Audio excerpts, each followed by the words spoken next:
Salam alaikum, Azul Fellaoun, j'espère que vous allez bien. Pour ma part, ça va de mieux en mieux. Alors, petite remarque d'abord au sujet de la vidéo d'hier.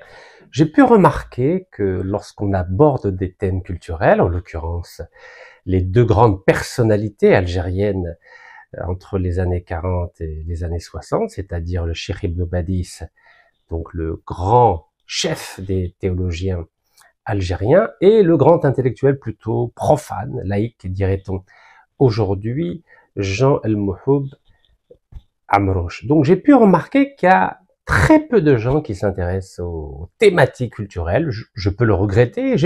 J'avais déjà remarqué ça lorsque j'avais fait la vidéo sur la grande cantatrice algérienne des années 30, Leila Benzdira, mais c'est pas grave. Régulièrement, je ferai des vidéos à caractère culturel pour essayer de parler d'autre chose que de patates, d'huile, de shkarahlib ou bien des relations entre Paris et Alger. Il n'en demeure pas moins qu'aujourd'hui, le thème que je vais aborder avec vous, c'est le thème que certains connaissent évidemment à travers vos lectures, vos réflexions, c'est le thème de la division pour mieux régner. Alors, je vais l'utiliser ce thème pour illustrer les rapports en ce moment, les rapports triangulaires entre Paris, Rabat d'un côté et Paris, Alger de l'autre. Alors, cette fameuse et célèbre phrase, diviser pour mieux régner, on l'attribue parfois au roi de Macédoine, Philippe de Macédoine, au IVe siècle avant Jésus-Christ. D'autres l'attribuent à l'empereur romain Jules César. Et les politologues l'attribuent davantage au grand écrivain et politologue Machiavel, qui, dans son petit ouvrage Le Prince, parlait de diviser pour mieux régner. Donc c'est un conseil qu'il donnait à ses parrain italien afin de mieux gérer à la fois la cité de Florence et garder la prééminence sur l'ensemble de la péninsule romaine. Alors pourquoi j'ai décidé d'aborder ce thème aujourd'hui? Car si on n'a pas cette vision machiavélique du diviser pour mieux régner qu'applique, mais de façon magistrale, la France à l'endroit de son ancien protectorat, le Maroc, et de son ancienne colonie, l'Algérie, on ne peut pas comprendre ce qui se passe aujourd'hui. Et nous voyons bien que Paris garde les rênes du jeu politique et géopolitique en Afrique du Nord au travers de cette magistrale méthode qui a fait ses preuves il y a déjà bien longtemps. Je vais juste vous citer des exemples historiques. Le premier, c'est l'Angleterre, la Grande-Bretagne. Comment a-t-elle réussi à dominer un sous-continent, en l'occurrence le sous-continent indien, avec à peine 75 000 soldats, alors que les Indiens étaient 350 millions au XIXe siècle? La méthode était très simple. Les Anglais avaient observé qu'il y avait une haine entre les hindous et les musulmans indiens. Vous savez qu'à l'époque, l'Inde, elle n'était pas divisée entre l'Inde, le Pakistan et le Bangladesh. C'était le même pays. Et ces Anglais, qui sont aussi doués que les Français pour diviser afin de mieux régner, avaient mis en place, par exemple, en 1909, ce qu'on appelle des circonscriptions électorales séparées pour créer un fossé à la fois entre les hindous et les musulmans. Et évidemment, ça avait favorisé la discorde communautaire entre indiens et musulmans, et c'est ce qui a empêché le mouvement national indien de rester uni jusqu'à l'indépendance en 1947. Vous savez ce qui s'est passé en 47? Le 14 et 15 août 1947, les Anglais se sont arrangés pour que jamais les Indiens ne puissent s'entendre, et il y a eu la naissance concomitante de deux États à la fin de la domination britannique en Inde, c'est-à-dire l'État indien et l'État pakistanais. Évidemment, plus on divise, plus on peut jouer sur la rivalité. Et vous voyez que à ce jour, il y a une rivalité terrible entre l'Inde, l'État indien et l'État pakistanais. Vous avez pu observer comme moi que la question du Cachemire était l'enjeu essentiel de la rivalité entre l'Inde et le Pakistan, un peu comme la question du Sahara occidental entre l'Algérie et le Maroc, mais nous allons y revenir. Et même le grand Gandhi, vous savez, Gandhi c'était l'équivalent de Mandela pour les années 90, Gandhi n'a pas réussi à rassembler la famille indienne, parce que les Indiens d'Inde ou de Pakistan, c'est exactement les mêmes, c'est le même peuple, un peu comme le peuple tunisien, algérien, marocain, mauritanien ou libyen. Mais les Occidentaux ont ce talent de réussir à créer de la division là où fondamentalement sur le plan ethnique ou religieux ou linguistique, il n'y a aucune différence. Ça s'appelle le talent occidental. Il faut quand même reconnaître à César ce qui appartient à César. C'est grâce à cette politique de la division pour mieux régner que deux petits pays de rien du tout. Vous avez vu, l'Angleterre, c'est quoi? C'est même pas 300 000 km². La France, c'est un peu plus, et encore. Et ben, deux tout petits pays à la superficie très petite ont réussi à dominer, allez, 75% de la Terre. Phénoménal quand même, hein. Et oui, puis nous, on tombe toujours dans le piège, hein. Alors quand je dis nous, c'est les pays du tiers-monde, les musulmans ou les animistes, pour élargir le spectre de la domination occidentale. Alors, deuxième exemple que je voulais vous citer pour illustrer cette politique de la division pour mieux régner, c'est l'exemple libanais. Vous savez que le Liban, c'est un tout petit pays entre la Syrie et Tel Aviv. La France, qui avait un protectorat sur le Liban, s'était arrangée pour que les Libanais ne s'entendent absolument pas. Et pour cela, ils ont joué sur la division communautaire, c'est-à-dire la même politique qui avait été adoptée par les Britanniques en Inde entre les hindous et les musulmans, mais au Liban, à partir de 1926, la constitution de 1926, les Français se sont arrangés pour que le pouvoir libanais, sous domination française, soit réparti selon on va dire une proportion aléatoire. À l'époque, les chrétiens maronites étaient la première force ethnique ou religieuse plutôt du pays. Donc la France avait attribué le principe de la prédominance au niveau de la représentation politique libanaise aux chrétiens maronites.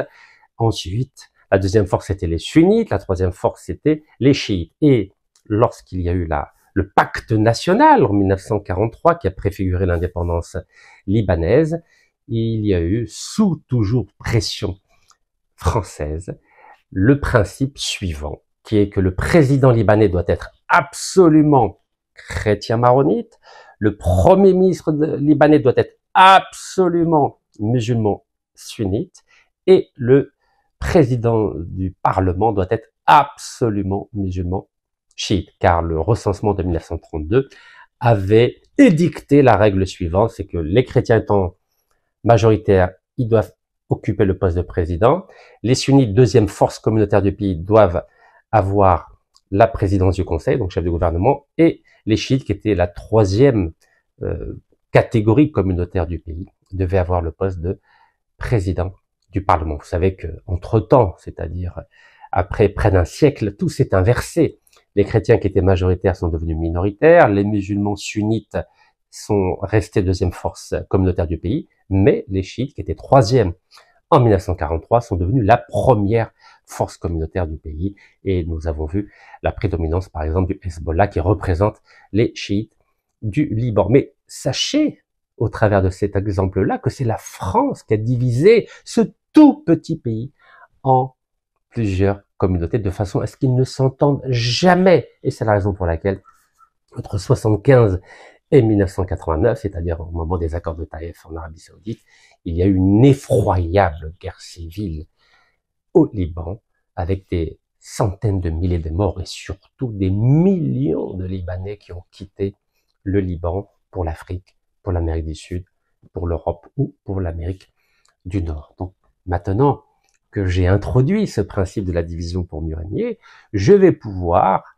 l'appliquer dans cette grille d'analyse, dans cette relation triangulaire entre Paris, Rabat et Alger. Alors, bismillah. Let's go, comme on dit. Alors, vous savez que la France a décidé d'utiliser la question du Sahara occidental comme le paradigme essentiel pour continuer à diviser ces deux grands pays d'Afrique du Nord que sont le Maroc et l'Algérie. Alors, pour la petite histoire, vous le savez, la France avait colonisé l'Algérie à partir de 1830, mais au Maroc et en Tunisie, ce n'était pas une colonisation, c'était un protectorat, un peu comme cela avait été le cas en Syrie et au Liban. Je vous rappelle que la Syrie et le Liban étaient sous protectorat français à partir de 1920. Donc déjà, pendant cette période de colonisation-protectorat, la France n'a jamais voulu réunir l'Algérie, le Maroc et la Tunisie. Algérie qui était française depuis 1830, le Maroc était sous protectorat depuis 1912 et la Tunisie était sous protectorat depuis 1880-1882. La France aurait très bien pu rassembler ce bloc en une seule entité politique sous domination française. Mais non, car il fallait maintenir déjà cette division entre la Tunisie, l'Algérie et le Maroc. Alors après l'indépendance à la fois de la Tunisie et du Maroc en 1956 et l'indépendance 6 ans plus tard de l'Algérie en 1962, la France a toujours fait en sorte que ces trois pays ne s'entendent pas. Et il y a eu une occasion rêvée pour Paris, c'était le fait que lorsque le général franco-espagnol est devenu très malade, le gouvernement espagnol a décidé de se retirer de façon brutale du Sahara occidental en réunissant à la fois la Mauritanie et le Maroc à Madrid. C'était la fameuse conférence de Madrid de novembre 1975 à laquelle n'avait pas été associée l'Algérie, parce que l'Algérie est toujours le dindon de la farce. Excusez-moi, je suis algérien comme vous, mais il faut être honnête. À chaque fois que les Français ou les Espagnols, veulent faire quelque chose, ils n'associent pas l'Algérie, ils ne veulent pas l'associer. Oui, l'Algérie, c'est dur à gérer, hein, vous savez, c'est très dur. Donc à chaque fois, on fait des sales coups à notre pays, mais c'est comme ça. Alors, l'occasion rêvée, donc, comme je viens de le préciser, c'était 1975, cette fameuse rivalité qui dure depuis 50 ans entre l'Algérie et le Maroc sur la question du Sahara occidental. Vous savez que le Maroc revendique la marocanité du Sahara occidental, alors qu'à l'Algérie soutient le mouvement indépendantiste du Polisario afin que les Sahraouis puissent un jour devenir indépendants. Alors, je vais commencer après cette digression, cette introduction historique, avec cette une du magazine marocain tel quel, où nous voyons le roi du Maroc, Mohamed VI, dire que désormais c'est avec nous ou contre nous. Alors retenez bien la date, c'était 2022. Vous voyez, 2022. C'est exactement le 2 septembre 2022. Pourquoi j'ai commencé avec cette une du magazine marocain tel quel? C'est parce que même pas une semaine avant, le président français, Emmanuel Macron, s'était rendu en visite d'État en Algérie avec une quinzaine de ministres. Il avait été reçu par notre président, c'est Abdelmajid Tebboune, pardon. Donc là, le Maroc lançait un avertissement au président français. Désormais, c'est avec nous ou contre nous, parce que lors de ce voyage à Alger du président français, M. Macron, il avait pris un engagement auprès du président algérien pour dire qu'il allait rester neutre concernant la question du Sahara. Et vous savez qu'entre-temps, il y a eu le scandale de Pegasus. Vous savez que les Marocains avaient acheté ce fameux logiciel de Tel Aviv et ils avaient piraté le téléphone du président français. Donc ça, c'était une menace directe à l'endroit du président français. Ça n'a pas loupé, puisque, allez, on va faire un petit historique. Très rapide, ne vous inquiétez pas. Très, très rapide. Alors, vous vous souvenez en février 2025. Pourquoi je vous parle de février 2025? Parce que 6 mois avant, c'est-à-dire en juillet 2024. Donc après les menaces, c'est-à-dire on est à peu près de 2 ans après les menaces du roi Mohamed VI à l'endroit de la France. Désormais, c'est avec nous ou contre nous. Le président Macron, sans aucune raison politique, géopolitique, économique, avait décidé de reconnaître la marocanité du Sahara occidental. Oui, c'est incroyable. Personne n'a compris. Et je vous défie de trouver une analyse sérieuse, à la fois politique, géopolitique, ou militaire, ou sociale, ou culturelle. Vous pouvez trouver toutes les raisons que vous souhaitez. Personne ne peut expliquer, pas même le président Emmanuel Macron, pourquoi il a décidé, de façon unilatérale, ce 30 juillet 2024, de reconnaître la marocanité du Sahara occidental. Parce que jusqu'à maintenant, l'Algérie jouait sur la France jouait sur la division entre le Maroc et l'Algérie avec une position de neutralité sur la question du Sahara occidental. Et vous savez que la France a le droit de veto au Conseil de sécurité des Nations Unies. La France a le pouvoir de soumettre un projet de résolution sur la question du Sahara occidental, mais jusqu'à maintenant, la France s'était toujours gardée de le faire au nom de cette position de neutralité. Alors, évidemment, l'Algérie, ça ne lui a pas plu. Et pour cause, vous savez que la France a eu beaucoup de cadeaux lors de ce voyage. Sous pression, bien sûr, française. Beaucoup de cadeaux. Et on va y revenir à la fin de cette vidéo. Alors, février 2025. Donc, on calcule août, septembre, octobre, novembre, décembre, janvier, février. Donc, 6 mois et demi après la reconnaissance par Emmanuel Macron de la marocanité du Sahara occidental, il y a eu la visite au Sahara occidental de la ministre de la Culture, Madame Rachida Dati.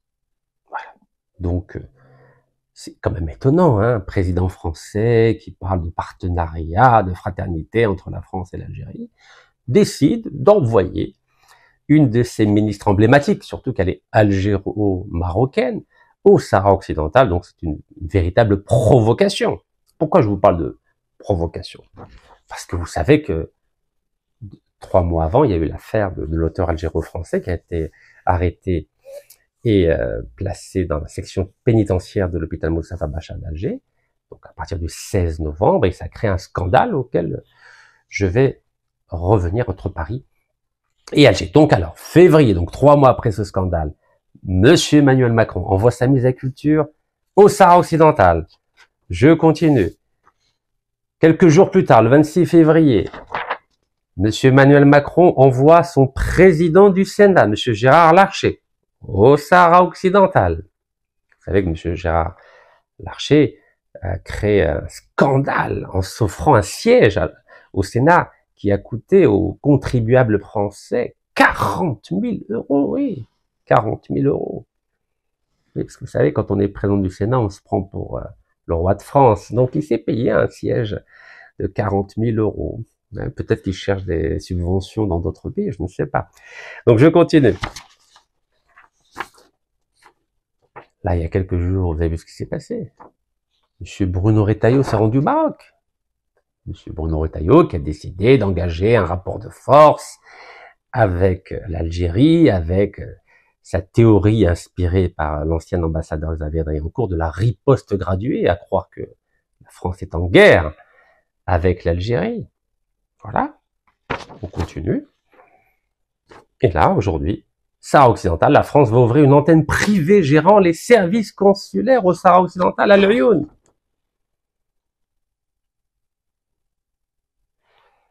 À quoi joue le président français, M. Emmanuel Macron? À quoi joue-t-il? 2022, il dit que ça va bien avec le président algérien, on va renouer des engagements, des promesses, des contrats, etc. Et là, on voit que c'est une belle histoire d'amour entre Paris et Rabat, avec bien sûr la fiancée qui est le Sahara occidental. Et donc alors, la France va ouvrir un consulat au Sahara occidental, oui, c'est très bien. Et dans le même moment où la France s'engage à ouvrir un consulat au Sahara occidental, vous avez un homme politique français très important, donc qui est l'associé politique du ministre de l'Intérieur, M. Bruno Retailleau, donc qui s'appelle David Lisnard, qui est président des 36 000 maires de France, Et lui, ben, avec l'Algérie, ben, c'est un autre discours. Il veut fermer des consulats d'Algériens en France. Donc vous voyez, d'un côté, la France veut ouvrir un consulat français au Maroc, et de l'autre, la France, au travers du président des 36 000 maires de France, veut fermer des consulats d'Algérie en France. Ok. Donc on continue. Donc, je viens de vous parler de l'auteur algéro-français. La France a réussi à faire adopter une résolution au Parlement européen pour exiger la libération de cet auteur algérien, parce que je vous rappelle qu'en Algérie, on est algérien, et même quand on a une double nationalité, on est français en France, mais algérien en Algérie. Donc, en clair, c'est une atteinte à la souveraineté judiciaire de l'Algérie. Comment la France peut-elle se permettre d'exiger de la justice algérienne d'un pays souverain la libération d'un homme qui est poursuivi par la justice de notre pays? Alors, on continue. La France a organisé des sondages pour essayer d'envenimer la relation entre Paris et Alger. Vous voyez, 72% des Français, d'après ces sondages, étaient favorables pour le gel des avoirs des dirigeants algériens en France. On continue. 81% des Français étaient favorables à des sanctions économiques contre la France. Oui, ça marche bien, le diviser pour mieux régner du roi de Macédoine, de Jules César et de Machiavel. Regardez, c'est magnifique. Hein, 81% des Français, donc, étaient, à cause des OQTF, étaient favorables à des sanctions économiques contre l'Algérie. On va y revenir, hein, sanctions économiques contre l'Algérie. Allez, on continue. 84% des Français favorables à la suspension des visas contre l'Algérie. Waouh. Vous voyez, on a une histoire d'amour entre Paris et Rabat, et l'histoire d'un divorce entre Paris et Algérie. Donc vous voyez comment ça a été préparé, comment le président français et le gouvernement français ont préparé l'opinion publique française à ce qui se passe aujourd'hui. C'est pour ça que je reviens sur ces sondages-là. Parce qu'à l'époque, certains n'avaient pas compris l'importance de ces sondages. Ils m'ont dit, mais non, faut pas en tenir compte, Rachid, ce ne sont que des sondages organisés par le groupe Bolloré. Non, je crois que vous ne saisissez pas assez comment fonctionne la société civile française. Je crois que vous ne saisissez pas assez. C'est pour ça que je reviens dessus. Donc là, 84% des Français étaient favorables à la suspension des visas pour les Algériens, c'est-à-dire ceux qui vivent en Algérie, c'est-à-dire les 45 millions d'Algériens. On continue. Au sujet d'un nouveau sondage sur les influenceurs algériens menaçants, 94% favorables à l'expulsion des influenceurs algériens. Donc vous voyez comment l'opinion publique a été préparée. Et là, c'était le top. Il y avait même une note du ministère de l'Intérieur, donc de M. Bruno Retailleau, qui recommandait la déchéance de la nationalité pour les influenceurs franco-algériens. Donc vous voyez, d'abord, c'était les OQTF, les sans-papiers. Après, maintenant, on passe aux franco-algériens. C'est-à-dire que non seulement ils ont des papiers en France, mais en plus, ils ont la nationalité française. Un peu comme moi avant 2013, lorsque j'étais français, que moi-même, j'ai renoncé à ma nationalité française. J'ai pas attendu que M. Bruno Retailleau me la retire. C'est ça la grande différence entre les hommes qui ont du courage et ceux qui en ont moins. Et évidemment, avec ces décisions ou ces sondages français, notamment lorsque M. Bruno Retailleau a mis fin au visa des diplomates algériens, l'Algérie avait considéré que c'était une nouvelle provocation. Elle avait exprimé sa surprise face aux restrictions d'accès annoncées par la France.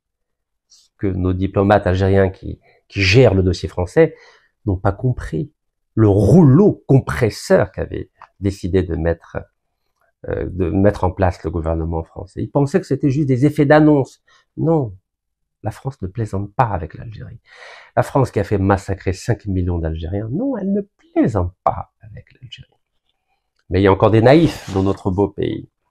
Et puis, l'agence de presse algérienne avait dit qu'elle exprimait son étonnement face à des mesures de restriction de circulation et d'accès au territoire français.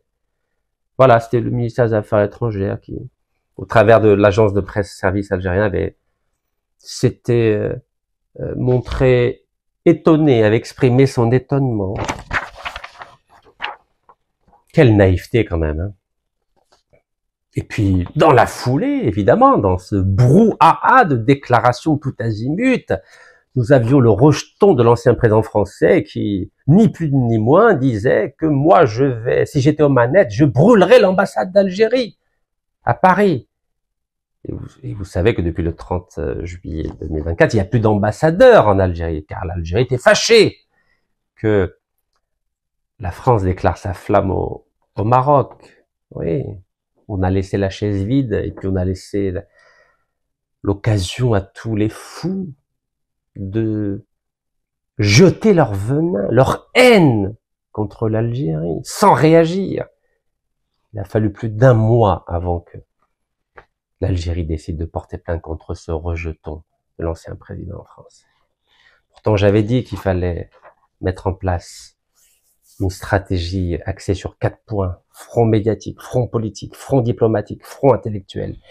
Mais nos diplomates à Alger ont décidé de ne pas en tenir compte et puis ça continue. Allez, bismillah. Même le juge, Marc Trévidic, avait décidé de participer au bal contre l'Algérie en disant qu'il serait heureux s'il y avait un renversement de régime en Algérie. C'est-à-dire qu'il serait heureux s'il y avait un coup d'État en Algérie. Mais l'Algérie, là aussi, n'avait pas réagi. Voilà. Le fils Sarkozy veut brûler l'ambassade d'Algérie. Au début, on n'a pas réagi. Et là, avec M. Trévidic, aucune réaction jusqu'à maintenant. Aucune plainte contre ce monsieur. Mais oui, on peut dire, allez, un coup d'État en Algérie, puis l'Algérie ne dit rien. Hop, secte. Hein. Alors que vous savez que pour une phrase sur Facebook, on se retrouve en prison dans notre merveilleux pays. Vous savez, à un moment donné, il faut être cohérent. Ou bien vous appliquez la même stratégie avec tout le monde, ou bien vous changez de stratégie avec tout le monde. Alors ça n'a pas suffi, l'Algérie n'a pas compris ce rouleau compresseur de l'État français contre notre pays. Regardez, au moment de la célébration du 6e anniversaire du Hirak, le 22 février 2025, un Algérien a tué un Portugais âgé de 69 ans, marié avec une Algérienne à Mulhouse. Voilà. Et bien sûr, cet Algérien qui a des problèmes psychiatriques, la France a dit non, c'est un attentat, un attentat. Et même dans la presse étrangère, on a sali l'Algérie en disant que c'était un attentat. Alors comme ça n'a pas trop marché, allez, ils ont mis une couche. 1 mois et demi après. Donc là, c'est 22 février, attentat de Mulhouse, selon la presse française et le ministère de l'Intérieur. Ça n'a pas marché. Hop, on est quel jour là? 9 avril. Regardez, 9 avril.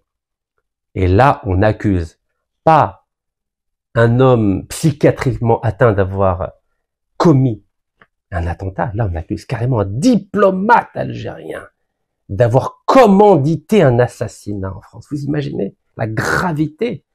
Vous avez vu ce que ça fait quand on réagit pas au bon moment? L'Algérie n'a pas voulu réagir lorsque le juge antiterroriste avait appelé un coup d'État en Algérie. L'Algérie, dans un premier temps, n'avait pas voulu réagir lorsque le rejeton de Sarkozy a voulu brûler l'ambassade d'Algérie. La France passe à la vitesse supérieure. Attentat à Mulhouse le 22 février. Et là, elle accuse un diplomate d'organiser un attentat le 9 avril en France. Non seulement elle a accusé, en parlant d'opération d'assassinat commanditée par l'Algérie, mais elle l'a incarcéré. Elle l'a mis en prison comme moi j'ai été emprisonné entre le 5 octobre 2023 et le 21 décembre 2023 en m'accusant de fraude fiscale, d'avoir hébergé des étrangers, que j'assume, étrangers sans papier, que je logeais ces étrangers dans des conditions indignes. Bah oui, il faut salir Rachid Nekaz, comme la France salit l'État algérien. Bah oui, parce que avant de tuer un chien, on dit qu'elle a la rage. Ben oui, il faut d'abord salir avant d'exécuter quelqu'un. C'est la même stratégie. Mais nous étions naïfs dans notre beau pays. Ben oui, ils sont naïfs, les diplomates algériens qui gèrent le dossier français. Mais bien sûr, quand l'Algérie réclame l'extradition de ce mafieux Abdeslam Bouchouareb, ancien ministre algérien de l'Industrie à 2 reprises, qui est protégé par Monsieur Emmanuel Macron, qui est son ami, bah oui, il a signé 8 contrats alors s'ils étaient tous les deux à la tête de l'économie à la fois de la France et de l'Algérie. Bah oui, il va pas abandonner son ami qui lui a donné des contrats, évidemment. Donc, en violation de la convention d'extradition entre l'Algérie et la France, donc Emmanuel Macron, refuse d'extrader M. Abdeslam Bouchouareb, alors qu'elle a été condamnée à 5 peines de 20 années de prison pour corruption et détournement de fonds. Et vous savez que j'ai manifesté devant l'appartement de ce ministre algérien corrompu en 2016. Et à l'époque, les vidéos l'attestent, il y avait 200 policiers envoyés par M. Macron pour protéger son appartement en face de la cathédrale Notre-Dame, au 21 quai Montebello. Eh oui, la France m'a condamné quelques mois plus tard à 2 mois de prison ferme parce que j'avais manifesté devant l'appartement de la fille de l'ancien premier ministre algérien, M. Abdelmalek Sellel, qui aujourd'hui est en prison. Vous vous rendez compte, j'ai été condamné aussi à 2 mois de prison ferme. Ah oui, parce que M. Macron, qui protégeait les ministres mafieux, bah, il avait envoyé la police et la justice pour me condamner. Et c'est M. Macron qui m'a mis en prison entre octobre et décembre 2023. Je l'oublierai jamais et j'espère que vous n'allez pas l'oublier non plus. Donc M. Macron, avec M. Bruno Retailleau, joue superbement cette symphonie de la division pour mieux régner. Alors d'un côté, hop, histoire d'amour avec le Maroc sur la question du Sahara occidental, histoire d'amour avec l'Algérie, avec un magnifique visite d'État en Algérie. Alors j'étais en prison, vous savez, j'étais dans ma prison, je voyais la télévision, et je me suis dit, mais qu'est-ce qui se passe? Notre pays reçoit Emmanuel Macron et 15 ministres français signent des contrats alors que la France m'avait condamné quelques mois avant, par défaut, à 18 mois de prison. Mandat d'arrêt international contre moi-même et mon épouse. Interdiction à vie de faire du business. Saisie de tous mes appartements. Blocage de tous mes comptes. Et on reçoit Emmanuel Macron en Algérie avec ses ministres. Alors que Emmanuel Macron m'a totalement ruiné en France, alors que j'étais en prison en Algérie, malade en Algérie. Je me suis dit, mais qu'est-ce qui se passe dans la tête des Algériens? Mais ils ne comprennent pas que celui-ci est un disciple de Machiavel, divisé pour mieux régner. Mais vous savez, quand on est dans une prison, on ne peut pas faire grand-chose, vous savez. On ne peut rien faire. Donc alors, histoire d'amour avec Rabat, histoire d'amour en 2022 avec l'Algérie, puis après, ben évidemment, 2 ans après, l'infidélité politique suprême. Donc évidemment, il tourne le dos à l'Algérie. Puis après, il joue au froid, au chaud, au froid, au chaud. Vous avez vu tous les sondages qui ont été organisés pour saper la relation avec Alger et surtout pour salir l'Algérie, ses institutions, son peuple. Oui, salir. Mais en France, on n'est pas une contradiction près. Donc Emmanuel Macron envoie son ministre des Affaires étrangères rencontrer le président algérien, rencontrer le ministre des Affaires étrangères algérien pour apaiser la situation, en oubliant que ce même ministre des Affaires étrangères, M. Jean-Noël Barrot, avait dit, c'était quand, le 16 décembre 2024, lorsque l'Algérie avait dénoncé l'entreprise de déstabilisation des services secrets français en Algérie, il avait dit, mais non, mais c'est infondé vos accusations. Elles sont fantaisistes. Oui, fantaisistes. Mais il n'a pas dit que c'était fantaisiste l'attentat perpétré par les services secrets français le 14 décembre 1973 au consulat d'Algérie à Marseille, qui avait fait 4 morts et 20 blessés. Oui, monsieur Jean Barrot n'a pas dit que c'était fantaisie. À l'époque, personne n'a rien dit. Aucune arrestation, aucun jugement, aucune condamnation. Et oui, les Algériens meurent dans un attentat au consulat de Marseille. C'est pas grave. Bon oui, il y a 4 Algériens qui meurent, 20 qui sont blessés, personne ne demande justice, personne n'est arrêté, personne n'est jugé, personne n'est condamné. Oui, un Algérien qui meurt, c'est rien, n'est-ce pas? Alors qu'aujourd'hui, on nous accuse de terrorisme, c'est ça? D'assassinat.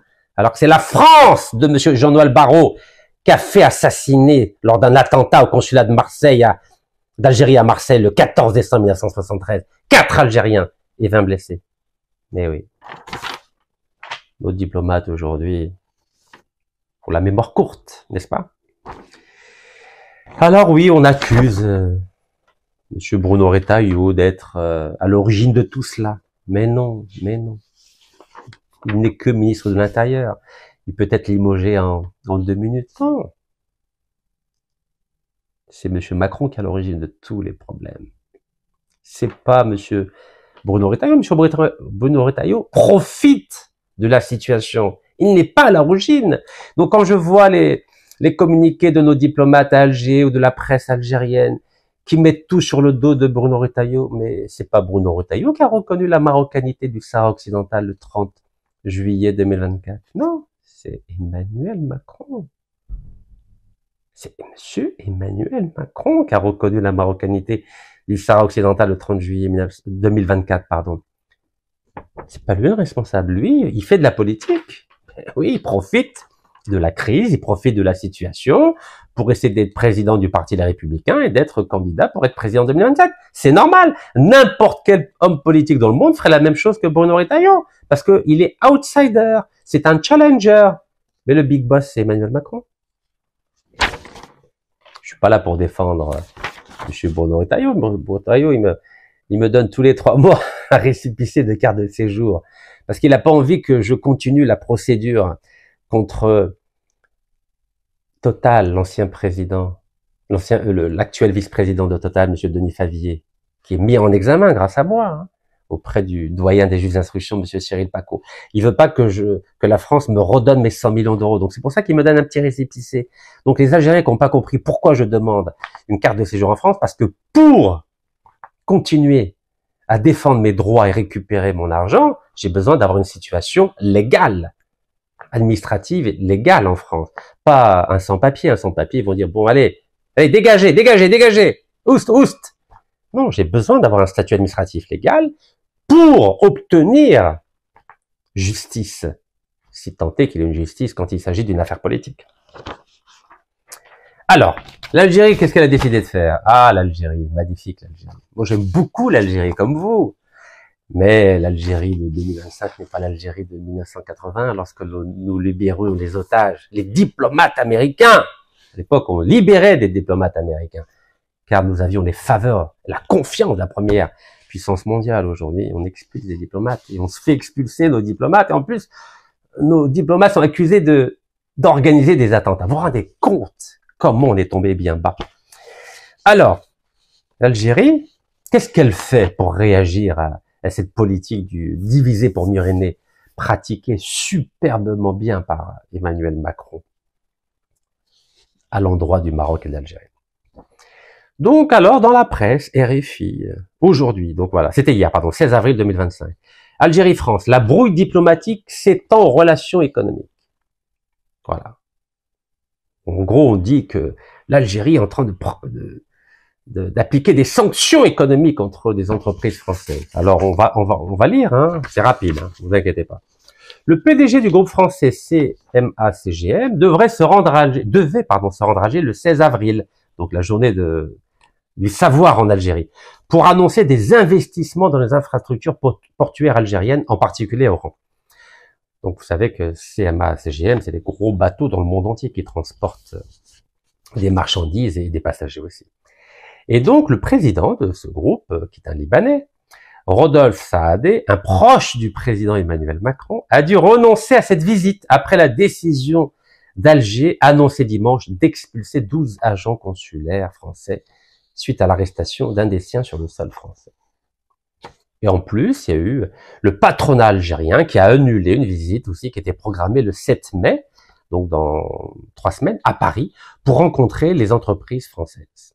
Voilà. Donc cette rencontre du Conseil du renouveau économique algérien, le CNEA, avec le MEDEF, était en préparation depuis le début de l'année avec les dirigeants des 2 organisations patronales. Voilà. Les sanctions économiques algériennes. Alors, il y a aussi des sanctions économiques sur le plan du blé. Vous avez vu, c'était le 24 mars. Algérie-France, comment les exportations de blé tricolore ont chuté d'1 milliard d'euros à 0. Ça, c'est bien, ça. Ça, c'est des vraies sanctions. Vous savez que l'Algérie dépend à 95% de ses importations de blé. Vous imaginez? 95%. En 1830, l'Algérie, c'était le grenat du blé. Je ne sais pas si vous vous rendez compte. 1830, c'est l'Algérie qui exportait du blé à la France, aux armées napoléoniennes. Vous savez, Napoléon, c'est 1799-1815.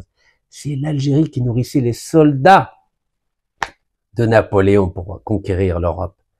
Et aujourd'hui, on dépend à 95% des importations au niveau du blé. Aïe, aïe, aïe. C'est mal, hein? Bon, en tout cas, ça c'est bien. L'Algérie a décidé de renoncer à acheter donc 1 milliard d'euros de blé français. Voilà, c'est des sanctions. Voilà, donc c'est pas moi qui dis qu'on dépend à 95%. Regardez, l'Algérie importe 95% de son blé. C'est donc toute la presse, hein? Toute la presse. Après 63 ans d'indépendance, on importe 95% de notre blé tendre. Bon.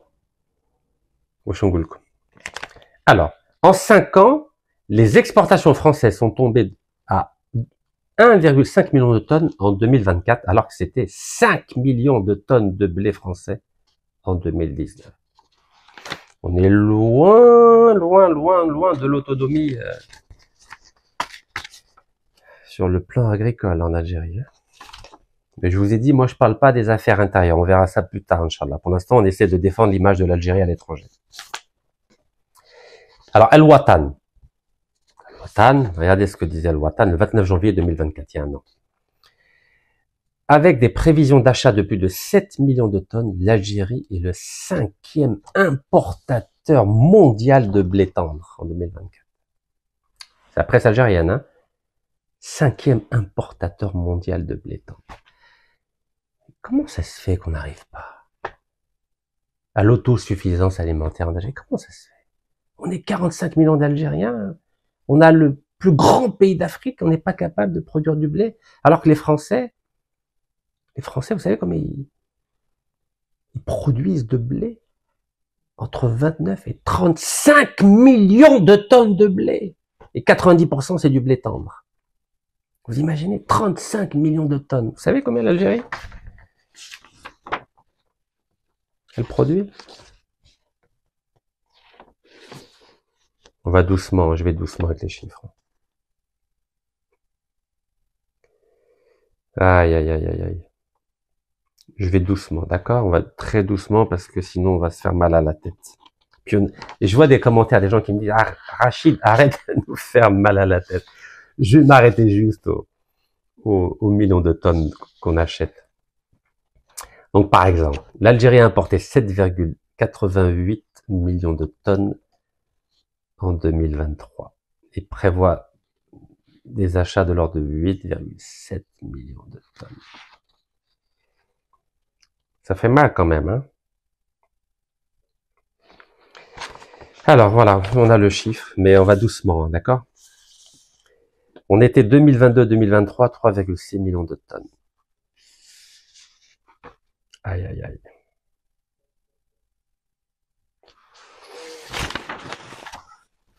Je préfère parler de pétrole et de gaz, c'est mieux, d'accord? Sinon, on va se faire mal à la tête.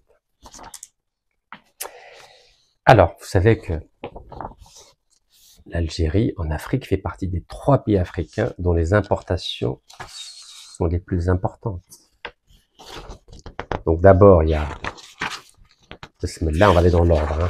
On va aller dans l'ordre parce que, vous savez, j'ai toujours beaucoup de mal à dire des choses qui sont négatives. On essaie de se calmer, vous avez compris? Donc le premier, c'est l'Égypte, c'est le premier importateur mondial de blé pour 2024-2025 avec 12 millions de tonnes. 12 millions de tonnes. Donc, imaginez l'Égypte des pharaons qui, à l'époque, à la belle époque, produisait du blé pour toute l'Afrique et l'Europe. Le deuxième pays, vous savez c'est qui? C'est le Maroc. Alors le Maroc, c'est combien? Il a une mauvaise récolte. Alors on va y aller, bismillah. On va doucement, hein. Comme je vous ai dit, on va très doucement. Donc le Maroc va importer 7,5 millions de tonnes pour 2024 et 2025. Et l'Algérie arrive en 3e position. 6,5 millions. Voilà. C'est dur, hein? Bon, en tout cas, l'information positive, c'est que l'Algérie a décidé de ne plus acheter, d'importer du blé français. Donc, on est passé de 1 milliard d'euros à 0. Ça me plaît. J'aime bien le mot 0. Pourquoi 0? Parce que ça me rappelle ce qu'a fait Feu Houari Boumediene en 71, 24 février 71, lorsqu'il a décidé de nationaliser les hydrocarbures, c'est-à-dire pétrole et gaz. Donc 51 pour l'Algérie, 49 pour les entreprises étrangères. Mais vous n'avez pas remarqué une chose? Alors, quand on parle de sanctions économiques de l'Algérie contre la France, on parle de visite du patronat algérien, ou de visite d'un patron français important, ami de Emmanuel Macron, en l'occurrence Monsieur Saadé. Mais ni dans la presse française, ni dans la presse algérienne, on parle des sanctions au niveau du pétrole et du gaz. Comment ça se fait? Personne ne parle de Total. Je suis le seul dans ce pays, c'est-à-dire Algérie ou même en France, à parler de Total, qui, sur 2 gisements qui étaient déjà en exploitation, a obtenu 25 ans de gaz gratuit à TFT et 25 ans de pétrole gratuit supplémentaire à Hassi Barkine. Personne n'en parle, sauf pour me discréditer. Ah, ils adorent me discréditer. Moi, j'ai jamais vu des journalistes, alors en tout cas d'un pays, alors qu'on est en guerre guerre de communication politique, diplomatique avec la France. Moi, j'ai jamais vu dans un pays des journalistes défendre le pays avec lequel on est en guerre. J'ai jamais vu ça, moi. Normalement, les journalistes algériens devraient défendre les intérêts de l'Algérie. Alors, ils n'ont pas de problème à parler de blé, pas de problème, hein, pour dire voilà, l'Algérie a décidé de mettre fin aux importations de blé français. Ils ont aucun problème. Ils ont aucun problème aussi à parler de l'annulation des visites du patronat algérien en France et de la visite du patron de cette emprise maritime, M. Saadé, en Algérie. Ça, ils ont aucun problème. Mais alors, dès qu'il s'agit de pétrole et de gaz, alors là, well, là, les journalistes algériens défendent l'entreprise Total. Incroyable, extraordinaire. Il faut quand même se poser la question, quand même. Hein. Posez-vous la question. Alors, Total. Vous savez qu'en 2023, Total, elle a réalisé le plus gros bénéfice net de son histoire. Vous imaginez? Regardez. C'est Le Monde qui le dit, c'est pas moi. Hein. Total a réalisé le plus gros bénéfice net de son histoire. Oui, Total. 21,4 milliards de dollars. Waouh. Regardez quelle est la part de ce qu'a gagné Total avec Hassi Barkine dans le bénéfice. Donc, il y a 2 contrats que je vous ai montrés à plusieurs reprises, mais apparemment, ça n'intéresse personne. Contactez le professeur Mourad Preur, expert pétrolier international. Voilà. Voilà les 2 contrats, TFT et Hassi Barkine. C'est le site officiel de Total, hein, vous pouvez regarder, hein, site officiel de Total. Voilà, prolongation de la licence du champ gazier de TFT. 25 ans, voilà, prolongation de 25 ans supplémentaires. Et prolongation de 25 ans supplémentaires sur le site de Hassi Barkine. Et vous savez qui est le vice-président Total? Le général Denis Favier, voilà. Ben oui, parce que les généraux français, eux, ils défendent les intérêts de la France. J'aimerais bien que les généraux algériens défendent les intérêts de l'Algérie. À Hassi Barkine et à TFT. Ça serait bien, non? Qu'est-ce que vous en pensez? Donc moi, je n'entends aucune sanction économique de l'Algérie contre Total. Aucune. Comment ça se fait? Pourquoi on ne sanctionne pas le pétrole et le gaz que Total a réussi à obtenir sous pression grâce à un bras de fer juridique contre l'Algérie? Pourquoi on ne sanctionne pas? Pourquoi on s'occupe simplement du blé?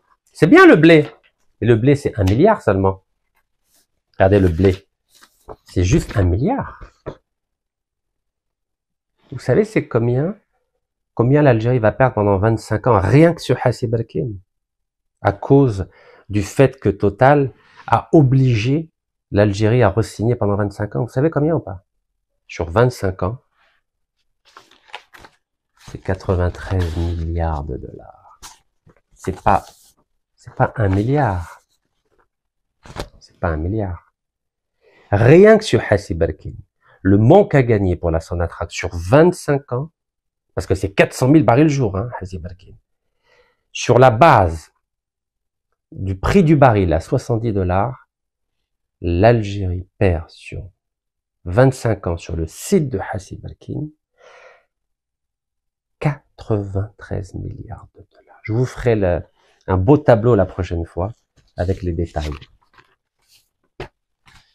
Donc moi j'attends des décideurs algériens, que ce soit des décideurs civils ou militaires, parce que les Français n'ont pas de mal à avoir des généraux qui s'occupent de Total. J'attends qu'ils défendent les intérêts de l'Algérie et qu'il y ait des sanctions économiques réelles contre la France par rapport à cette politique de diviser pour mieux régner que le président français et son ministre de l'Intérieur appliquent de façon extraordinaire. Mais moi, je ne vois pas de politique de diviser pour mieux régner de la part de l'Algérie. C'est bien dommage. Barakallahu fikum. Tahiyat Jazair. Allah yarham shuhada.